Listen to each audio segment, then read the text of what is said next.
Welcome to Naked Spirituality, a video blog series of sacred attention therapy and the Center for Human Awakening. My name is Rob Meager.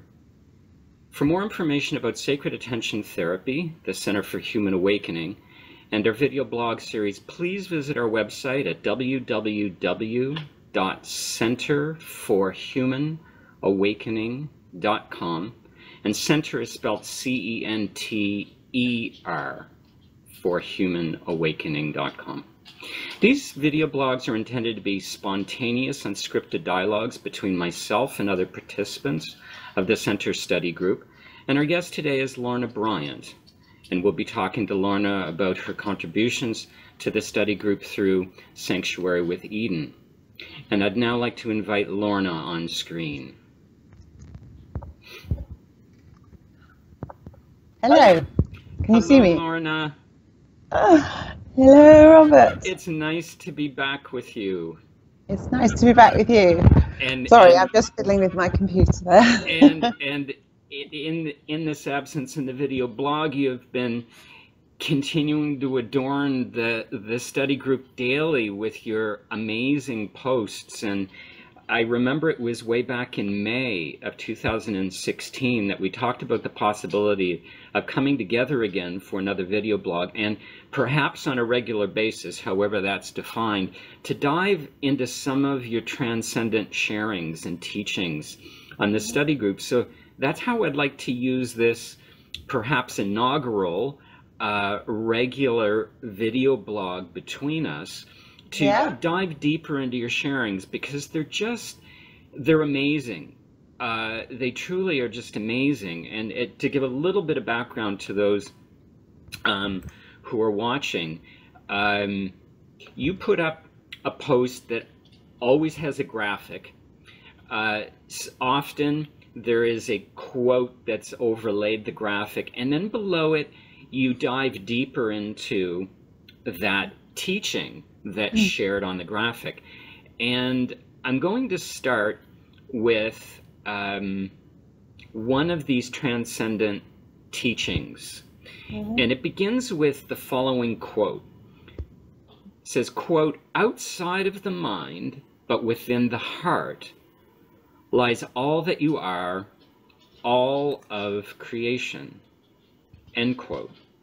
And then it goes on to share a few paragraphs that I'm going to read for the benefit of those that are listening and watching, and then we can dive into this sharing. So you go on to say the following: "We overindulge the thinking mind. Life is not about thinking and trying to figure it out.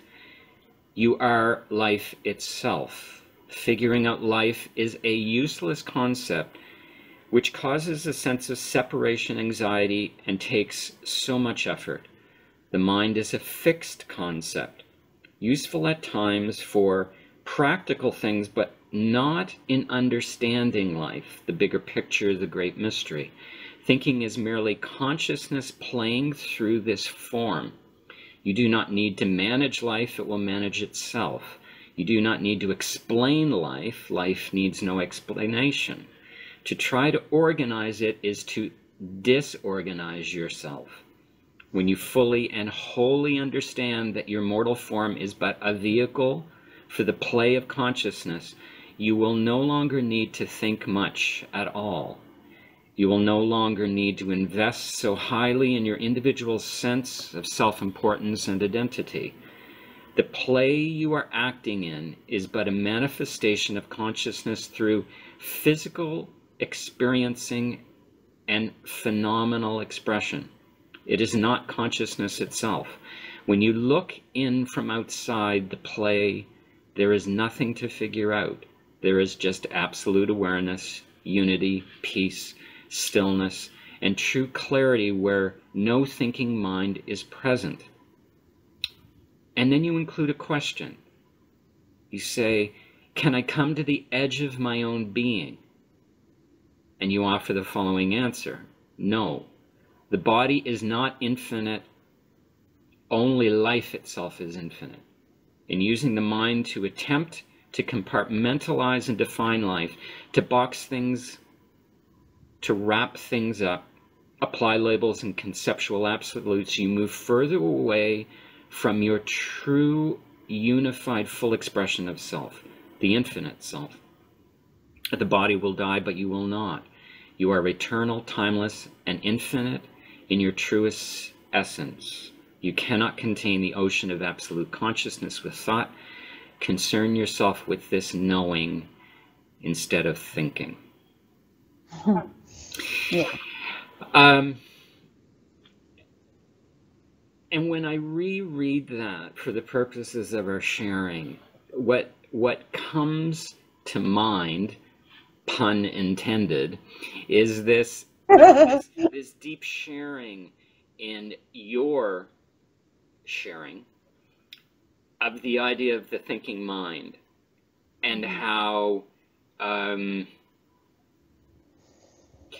as you say here at the beginning, life is not about thinking or trying to figure it out. And it reminds me of the Buddhist teachings that, in fact, suggest that the highest form of spiritual teaching is silence. Mm-hmm. And it's interesting for me, and perhaps why I picked this out, is I find myself moving towards, perhaps we could say edging towards, silence as my teacher. And here we are in this forum, and we're sharing and we're talking, but I'm finding increasingly words are not what need to be used for spiritual teaching. And it's perhaps why this resonated with me in particular, is because I find where I am at this point in my learning and my teaching, it's not words that are going to do it for me. It's stillness, it's silence. It's, in fact, as you share here, and the emphasis of this is stop the thinking mind. Mm-hmm. Yes, definitely. It's funny that you should say that that's been something that's on your mind at the moment, because it's been very much on my mind as well. And the last few posts I've written, which I don't know that you've seen yet because you have a little backlog, address that as well in various forms. But even this morning, I was thinking about psychiatrists and psychologists and counsellors and any form of talking therapy.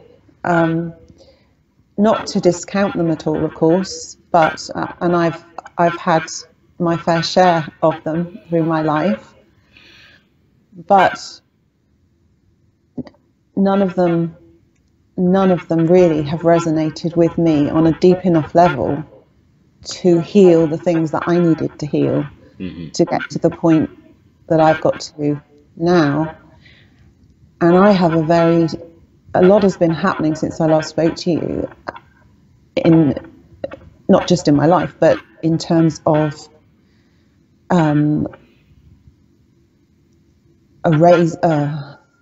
even more broadening sense of, here we go, words, you see, of knowing or consciousness, or and I have a very, very strong feeling that a lot of healing could be done just simply by sitting with someone, tuning into their frequency, their vibration, and the conversation being very minimal, actually. And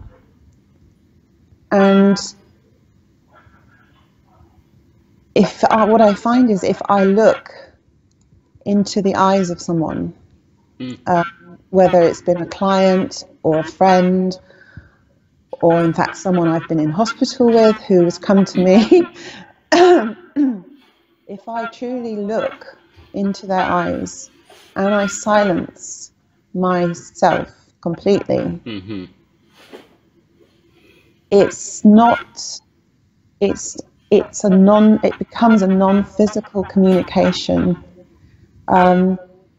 outside of the mind, and any thought or any feeling of the surroundings and even the person as a person kind of fades away, and there's a much deeper seeing, a seeing beyond this dimension, I feel, and into the very core of that being, which if you can communicate, if you have the ability to communicate with the source in every individual, and that's not going to be possible with every individual, but to work towards that as healers, as counsellors, therapists, whatever, to work towards helping people to raise their awareness, to find their true self, as I put it, or source within them, or God consciousness within them, or whatever you want to call it. If you can almost connect like into that, like music connects people together, like dance connects you with it, like any form of creative expression seems to connect us with a part of ourselves that isn't of the mind. If you can connect with that in someone who is suffering, who is struggling with the past, with any, and is very much in their heads, which people tend to be when they're suffering, I believe that you can accomplish healing very much more profoundly and very quietly, and with less struggle, and less struggle for the person who is requiring the healing. If I can just share a small, just a very small, as I said to you the last time we spoke, I went into hospital last year. I did tell you that. I went into hospital for nearly 4 months, and I'm not going to talk about my experience in an NHS hospital. All to say, I will say it was interesting. And I found, I have been in hospitals before, and I found them all very interesting. And I am going to write about all these things. But I had one experience shortly before I left with a new patient that had come in, and was a very, very, very disturbed, very upset, very highly anxious lady. And nobody could get through to her. Nobody, the staff, the nurses, the psychiatrists. She was in such a high state of anxiety. There were things she couldn't, without, giving any personal information away. There were a lot of things she couldn't do because of the anxiety. And it would take her hours and hours to do a particular thing. And she would be absolutely debilitated by her anxiety and her fear. And she understood. We talked several times, and she understood in a way that it was, she said, irrational and yet very, very real, which of course our suffering is often. We can't figure it out with our minds, but it feels very, very real. And one day she was so anxious and distressed, and she needed to do something. One of the things she found the hardest to do, and no staff was available to help her, and they were keeping her waiting, and she was getting desperate to do this particular thing.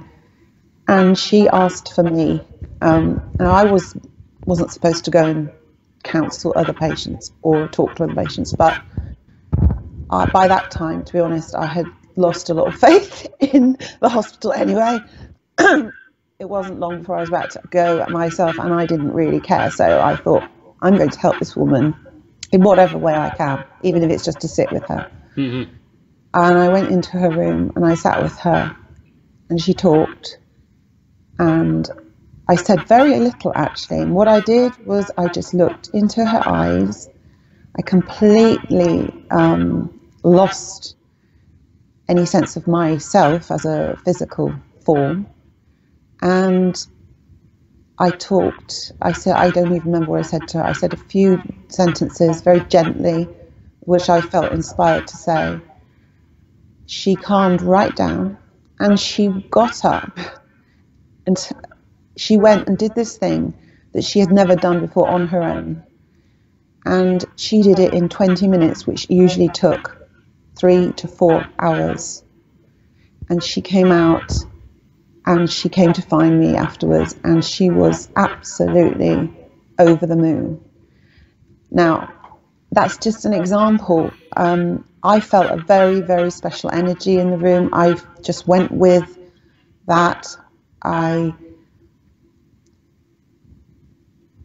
But it was the silence, it was the absolute connection that I felt with her suffering, with her soul that was crying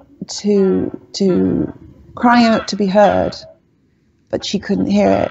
And something switched, something happened in that moment that allowed her to accomplish this thing which she had not been able to do for years in 20 minutes. So, yes.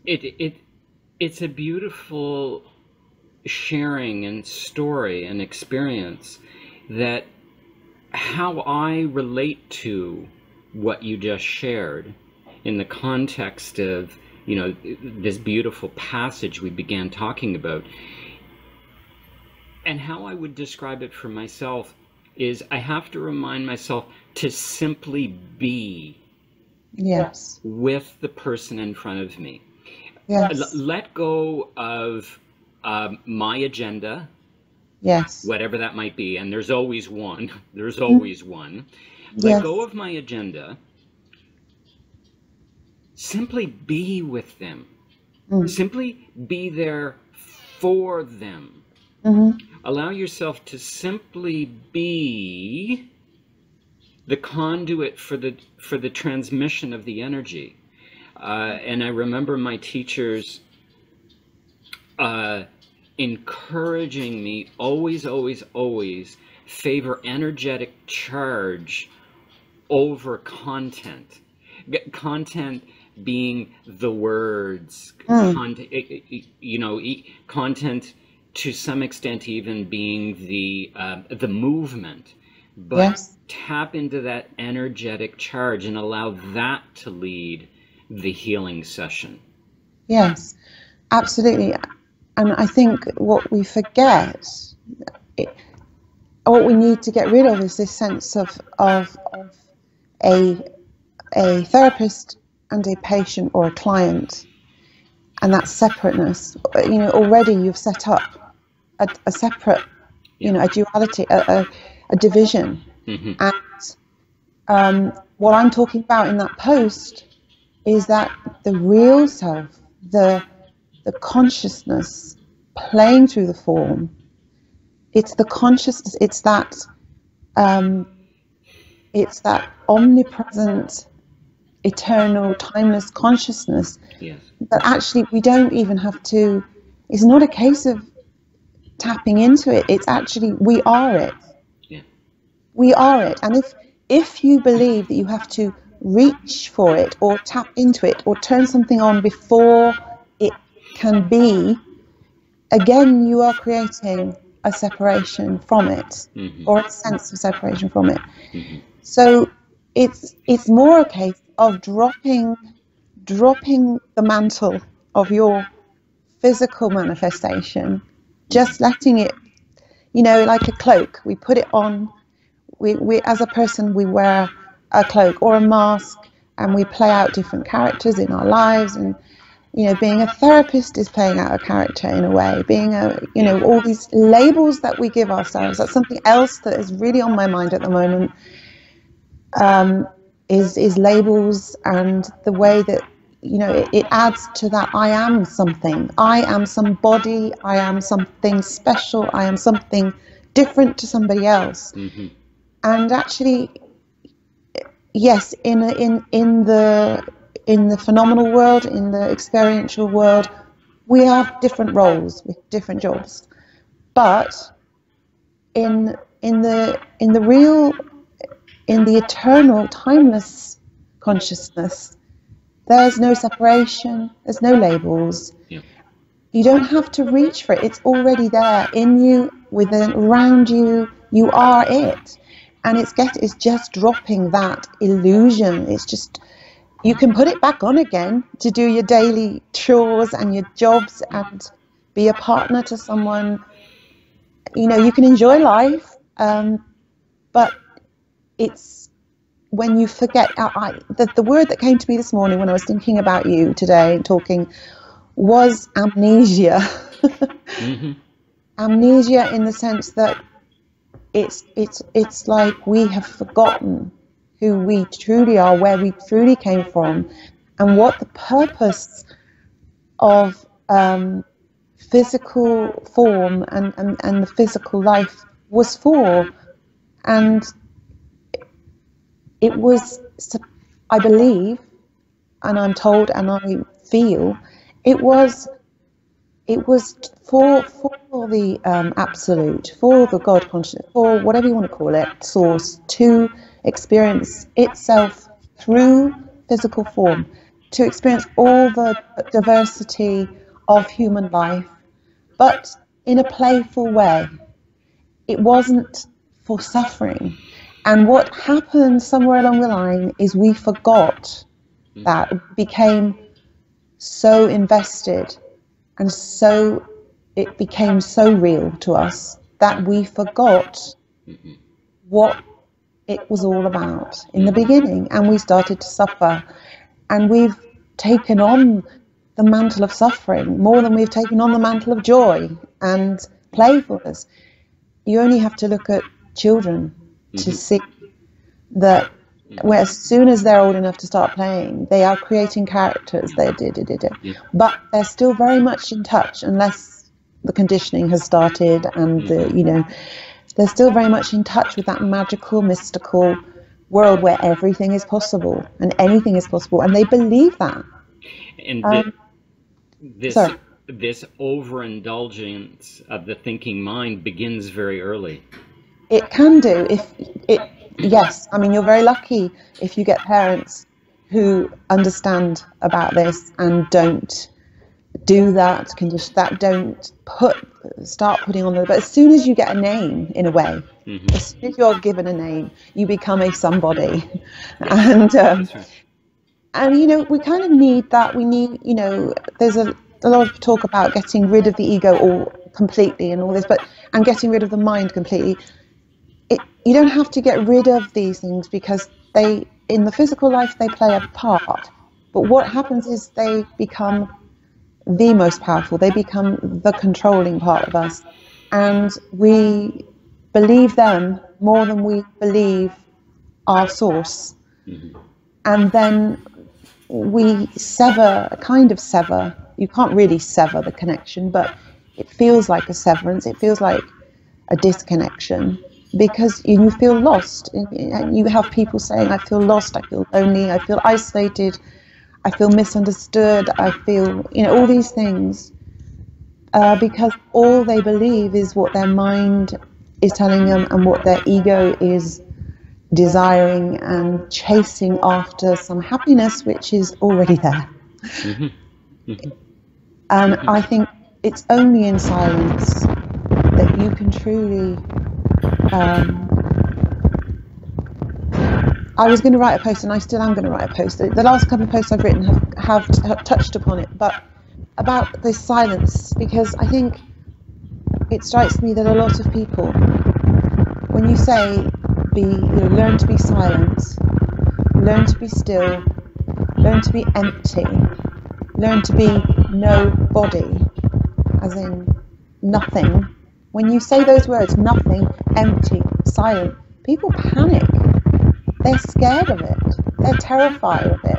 Because, and I think a lot of spiritual teaching misleads people by saying it but not explaining that actually that silence and that nothingness is absolutely full, brimming with everything that is love, joy, everything that we naturally are on a metaphysical, spiritual, mystical level. So it's not that you will be nobody. You will be the most special somebody, but not in a body. So you'll be the most special nobody. Yes. Nothing. The most special nothing. But you will have everything. It contains everything that we need. But we're terrified to let go of our identities, of what makes us feel that we are something. And the chatter, the noise, the world as it is today doesn't give you chance to go into that quiet place. And a lot of therapists, a lot of counsellors, a lot of healers don't either. And something has to change. I feel really strongly that the next stage of this amazing transformation that's beginning now is learning this, and somehow not just helping. I'm sorry if I'm going off at a tangent, but it feels really important to say, because I feel so strongly there's so many spiritual pages out there that people who are kind of half aware or on the spiritual path, or kind of they can understand, but there's a lot of people out there who are very, very lost, and they need something more. And maybe it's through this silence, through this connection, that we can reach more people to help them. It's like shining a light that they can see, or a mirror, putting a mirror to eternity in front of them. So they look into you, and you're the mirror, and you shine back the eternity to them. You show them in your silence, because nothing needs to be said. If you truly want to see someone, you can look into their eyes, you can be still, and you can know everything you need to know about that person. But you do have to get yourself out of the way. Yourself as in your conditioned, programmed human self, if you like. And that's it's a kind of skill. Some people find it natural, and some people have to learn it. Or maybe it's actually unlearning what they've learned rather than... Exactly. Yeah. Exactly. So.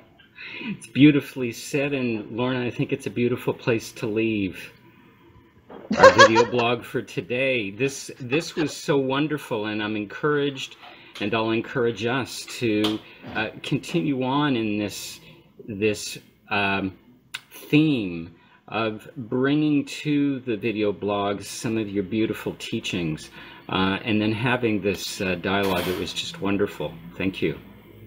It's a pleasure, and I just want to say that the other night I was writing, and I had this voice came and said, Lorna, you have to speak. It's not just about writing. And I thought, well, I'm not going to just like put myself up there, and I don't want to be put up as some kind of guru, but if the opportunity arises to share, and it's so strong now, it's flowing so strongly that it would be lovely if we could talk more regularly. It would be really lovely, Robert. Yes. We'll intend to do that. Now, between now and the next, if someone wanted to get in touch with you, Lorna, how would they do that? Again, I'm afraid, still only on Facebook. Okay. Just go to Sanctuary of Eden on Facebook, and you can private message me on there. Okay. I haven't yet got a website because there hasn't been a reason to have one. I have started a book. Long time coming, but suddenly the other night just felt, yeah. So I don't know what's going to happen. and I don't plan. But at the moment, I'm really sorry. Sanctuary of Eden on Facebook is how to get hold of me. Wonderful, and I'll make sure that that scrolls up in the credits at the end of the video for people to be able to follow up with you. So and I have put up now spiritual counselling available. If people do want a Skype one-to-one with me, that is something that could be arranged. Okay. Okay. And again, they can get in touch with you through that Facebook site, Sanctuary with Eden, or Yes. Sanctuary of Eden. Sanctuary with Eden. With Eden, thank you. Did I say of?